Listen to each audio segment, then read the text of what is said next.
Thank you everybody for coming. I'm Adam Hertzman. I'm Director of Marketing for the Jewish Federation of Greater Pittsburgh. A little housekeeping for the media. Stacy, give a wave behind the camera, has thumb drives for anyone with the media or public officials who have not already received copies of the study. It also has our press release and other information. Without further ado, I will introduce the President and CEO of the Jewish Federation of Greater Pittsburgh, Jeff Finkelstein. So I don't have to introduce myself because Adam just did that. My thanks to our elected officials who are here. I also want to thank the Cohen Center for Modern Jewish Studies at Brandeis University for partnering with us to complete this study, and for all the Jewish organizations and volunteers who helped to make this study come to fruition. It was truly a collaborative effort. A special thanks to the volunteer chair of our Jewish Community Study team, Evan Indiana, who will be speaking in just a little bit. The Jewish Federation of Greater Pittsburgh plays the important role of bringing Jewish organizations together to solve complex problems that could not be solved without collaboration. The new 2017 Jewish Community Study exemplifies that cooperation. The Jewish Federation's Jewish Community Foundation fully funded this study so that Jewish organizations can plan for the future needs of the Jewish community using real data to make informed decisions. The Jewish Federation of Greater Pittsburgh's role doesn't end here. As the CEO of the Federation, we will work with our leadership, our volunteers, and Jewish organizations to look at the most important findings of this study and to work on ways we can meet the needs the study identifies. The Jewish Federation of Greater Pittsburgh is committed to collaborating with Jewish organizations, with civic and religious organizations in other faith communities and ethnic communities, and of course with our elected officials to meet the future needs of Jews and of all people most in need in Greater Pittsburgh. It is now my pleasure to introduce our good friend, County Executive Rich Fitzgerald. Thanks, Jeff, and thanks, Adam. And we are so fortunate in this region to have an extremely vibrant and supportive Jewish community, and we have for many, many years. And as Pittsburgh's and the region's demographics are changing and getting younger, we see that reflective in the study here in the Jewish population. We note that of all children in the Jewish population, 40% are under the age of 5. So what does that mean? That means we've got some young parents who are here in the community or having children and growing the region. We also realize and know that the community, that 84% of the adults in the Jewish community have a college degree or greater. And again, that's reflective of what you're seeing across the spectrum in the Pittsburgh community as we become more tech savvy and growing for the jobs of the future. The other thing that I think this study is interesting is showing that the Jewish community, which has been, primarily located here in the East End in the Squirrel Hill neighborhood, my neighborhood, where I raised my family. But we see it spreading out now. The 20% of the Jewish households now live in the South Hills. 10% of the Jewish, or 9% of the Jewish households in the North Hills, as we see the vibrancy spreading out throughout the community. I want to thank the Federation and the JCC. This place holds a lot for me personally. This is where all my kids learn to play basketball and swim and do all those kind of things. So it was really good for young people, and now my retired parents come here every day as well to work out and to enjoy the senior center and what goes on. And so this community that really is reflective of what goes on in Pittsburgh around collaboration and about working together is tremendous. And now the fact that they're working on some of the other challenges that we have in this community around workforce development, around economic insecurity, and some of the things that, again, are part and parcel of what Pittsburgh is dealing with are also being done here. So anyway, I want to thank Jeff and Adam and the team for all the work that they've done and continue to do, and we'll continue to be great partners and work with you on that. Thank you.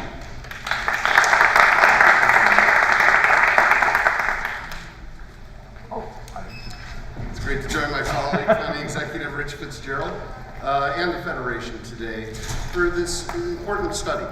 It was back in 1908 that the Pittsburgh Survey was the first socioeconomic study that had been conducted of any city. And it showed within Pittsburgh that there basically were two cities. There was a city that was booming during an economic high, a city that was being re-identified through an industrial revolution. And then throughout the city, there were those that were being left behind. And that study led to the progressive movement in the city of Pittsburgh. A. Leo Weil and others said we need to do more. And they used data as their basis to change Pittsburgh and to change this world forever. Out of the Pittsburgh Survey became a data-driven approach to be able to lessen the impact of poverty, of being able to lift people up into the middle class. Our grandparents and great-grandparents who worked in those mills organized and became part of a booming middle class throughout the city. We worked to clean our air, to make sure that diseases were being treated right in the neighborhoods where they occurred. And today we're sort of at another time in this city, but very much reflective. A new economy is taking off, and we're able to look within the Jewish community and see where people are in that society. But we also know that not everybody has a place, and we have the ability to use data and information in order to be able to give everyone an opportunity for this next phase of Pittsburgh. That's what we're celebrating today. We're celebrating the opportunity to do what our administration has been trying to do. Use data to make decisions. Use information to empower everybody. And be able to look and see that snapshot of where we are today and benchmark it of where we want to be in the future. And I want to thank the Federation for taking on this initiative.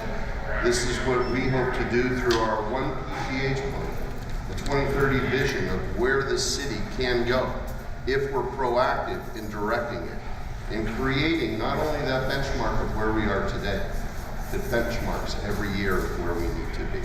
So this is a collaboration that the city looks forward to working with the Federation with the county with, as we look at all the different aspects of this community, whether it is from health to education to opportunity to workforce development, and use this as the guide of the next Pittsburgh survey for all.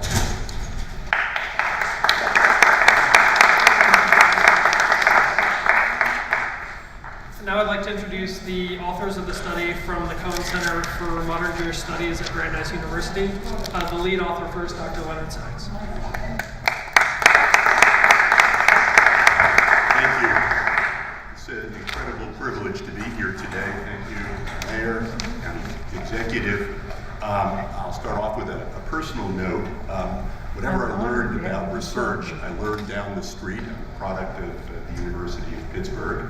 And my wife here in Pittsburgh, we first lived in Squirrel Hill. So it's a special treat to be back in Pittsburgh. The study, and I'm going to allow my colleague, Dr. Boxer, to share the details of at least the headlines of the findings, describes a Pittsburgh area Jewish community that is thriving. It's growing, increasingly has some very noted young families and young children. Pittsburgh has a highly educated Jewish population. And as I think about the Pittsburgh that I knew as a student here, Pittsburgh is a community where ethnic and religious groups are not only respected, but work together. And it is clear that the people that we interviewed are people who are involved in their community, their Jewish community, but also the community at large. And I think it is an exciting time for Pittsburgh. The influx of a highly educated younger population clearly has implications for the growth and the development of the city and the area over the next decade or more. And it's been a privilege to help document this and hopefully create a database foundation for thinking about planning of the Jewish community, but planning writ large. And so with that, let me introduce Matt Boxer.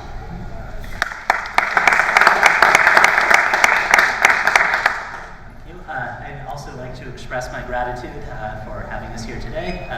We really enjoyed working on the study, getting to know the community here. I think County Executive Fitzgerald and Mayor Peduto highlighted some of the key findings for you already, so let me just reiterate them in a slightly different way. The community here is growing, and it's largely a result of the strength of the economy. Where communities have strong economies, the Jewish community tends to grow. We're one of the most highly educated demographics in the country. The Pittsburgh Jewish community is even more highly educated than the American Jewish community as a whole. And so where you have good jobs and where you need highly educated people to fill them, that's where the Jewish community tends to grow. And the growth is relatively new. The size of the community was fairly stable for about 50 years. It's only in the last decade or so that the Jewish community here has started to grow, and we expect it to continue to grow into the future. Demographically speaking, it looks like you're at the beginning or maybe somewhere in the middle of a natural growth period where you have more children being born, and the number of people coming in to take jobs or to study at the local universities at least replaces the people who leave. So it's a growing community, it's a strong community, but despite the economic strength, it's clear that there are also a number of people in need. Nearly 1/4 of households in the Jewish community say that they're either just getting along, nearly poor, or poor. And so it's very important to remember that even though the Jewish community tends to be relatively affluent, there are members of the community who are struggling and could use a little bit of help. Most of the news here is pretty good, though. That seems to be one of the few sad notes in the study. We would encourage you to come to the event tonight or the event tomorrow night at the South Hills Jewish Community Center to hear in much greater detail all of the details that we learned over the course of the study. And of course, none of this would have been possible without the over 2,100 households who participated in the survey. So we'd especially like to thank them.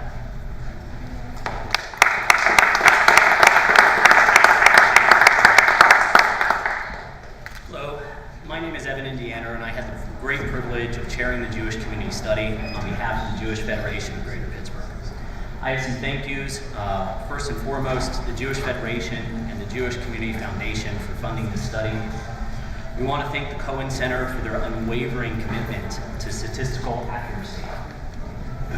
We want to thank the steering committee, a full set of community leaders with expertise and experience in different aspects related to the study, and that led to this effort. I also have a special thank you to Randy Rubin, who was a tremendous person. He staffed this initiative, and without him, this just wouldn't have come to such a great pinnacle. One of the Federation's great strengths is providing solutions to complex problems, and this study is a perfect example of that. The Federation is giving service providers the tools to make better informed decisions. The real purpose of this study is to drive action that will lead to a stronger Jewish community, that will fill gaps in services, whether they are on the Jewish engagement side or the social services side. I'm excited about the future, excited to talk about areas in which we are thriving, and excited about embracing our opportunities for growth. And with that, I'd like to invite the students from Hillel Academy to have a special presentation. Mayor Peduto and County Executive Rich Fitzgerald, come on up. For the kids. We didn't study today, so. Thank you to the Jewish Federation of Greater Pittsburgh for allowing me to speak some words of Torah on this momentous occasion. My name is Aaron Kraut, and I am a sophomore at the Hill Academy of Pittsburgh, which is a boys' high school located right here in the JCC. The Torah portion that we read yesterday tells us the story of the Jewish people building the Holy Tabernacle that they used as they wandered through the desert en route to Israel. The verse tells us, Diber al bnei Israel v'yichuli truma mi'es kol ish asher yidbenu libo tiklu es trumasi v'asu li mikdash v'shachanti b'socha. Speak to the children of Israel that they take for me an offering of every man whose heart compels him to give, you shall make me an offering. And let them make me a tabernacle that I may dwell among them. Many commentators are troubled by the fact that the construction of the tabernacle represents an inherent contradiction. On the one hand, the Torah explains that the building of the tabernacle is mandatory. On the other hand, the Torah explains that the contributions for the building of the tabernacle should be voluntary, an expression of heartfelt devotion. The Torah here is telling us that religious experience must be one of genuine heartfelt devotion. We cannot just rely on our sense of obligation towards religion, but truly love Judaism. Growing up in Pittsburgh, I am lucky to participate in a myriad of Jewish organizations and activities. I participate in youth groups such as Bnei Kiva and NCSY. I play basketball here at the JCC, and most importantly, I am lucky enough to attend a Jewish day school, Hillel Academy. Through these organizations, my sense of Judaism is far more than one that manifests from a sense of obligation. Rather, it is a lifestyle that I've come to truly love. I am proud of my Judaism and understand its pivotal role in my life. I do not know what your demographic study is going to say about the future of Jewish Pittsburgh, and I understand that I am probably more involved than most teens. But I know amongst my good friends, the future of Pittsburgh looks bright. I would like to take this opportunity to personally thank all of the community leaders gathered here for making my experience such an incredible one. Thank you.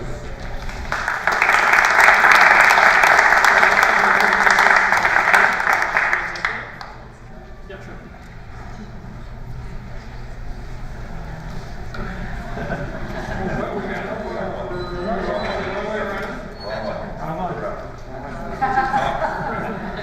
I knew that.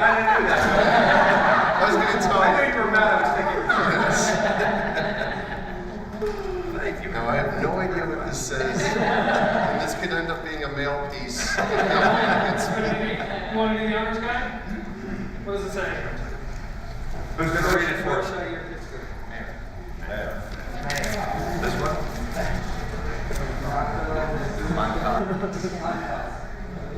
It says Calcutta. Oh, you need to translate. Yeah.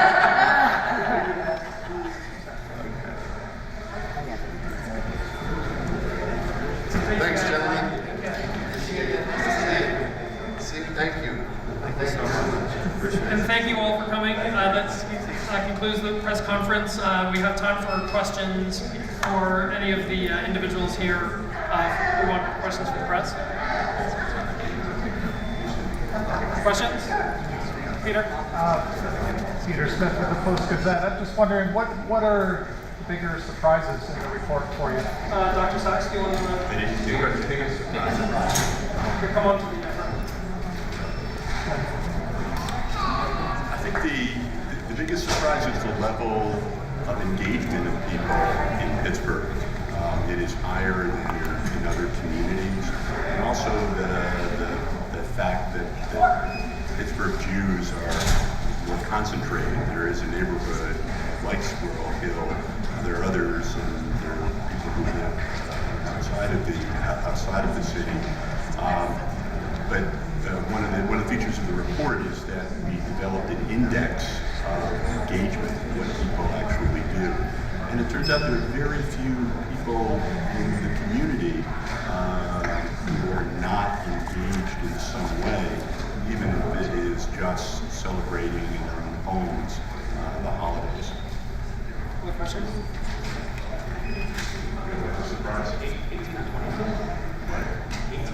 Other reporter questions? What do you mean by engaged? When you say engaged, what do you mean?